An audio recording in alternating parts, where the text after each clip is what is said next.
Pse po qesh o hundlesh që ke lind në kurvelesh? Shqiptarët janë të bindur që të gjitha toponimet në Shqipëri vijnë nga gjuha shqipe.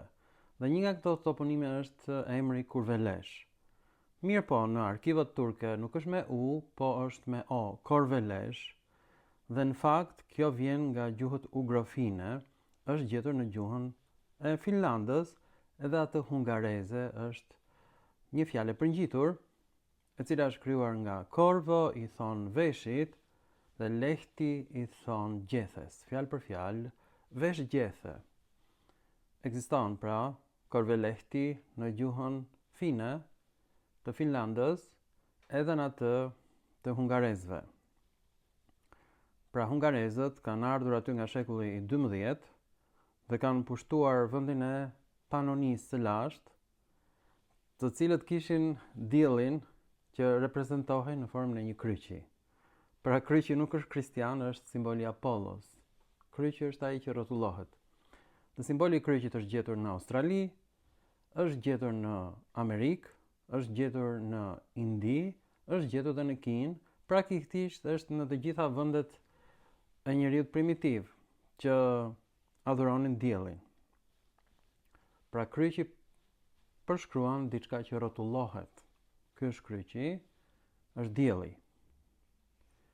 Pra nuk është element kristian, ka qenë shumë i hershëm. Në fakt, që rreth viteve 10.000 para Krishtit dhe shpërndar në të gjitha kulturat e botës.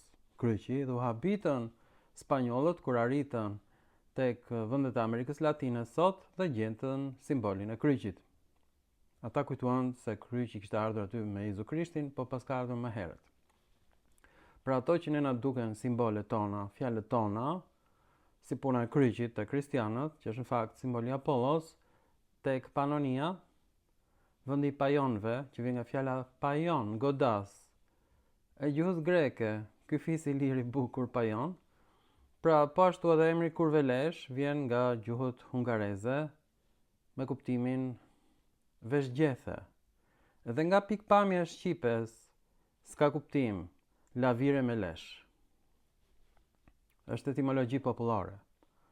Pra hunët kanë ardhur në Shqipëri, kanë ardhur në Hungari dhe kanë sjellë këtë toponim që kanë gjetur turqit.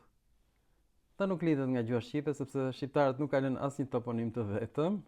Të gjithë emrat e qyteteve ilire janë greke.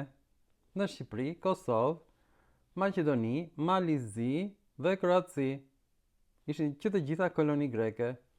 Ju falenderit për vëmendjen dhe mirupafshim në filma të tjerë shkencor shqiptar të kurveleshit.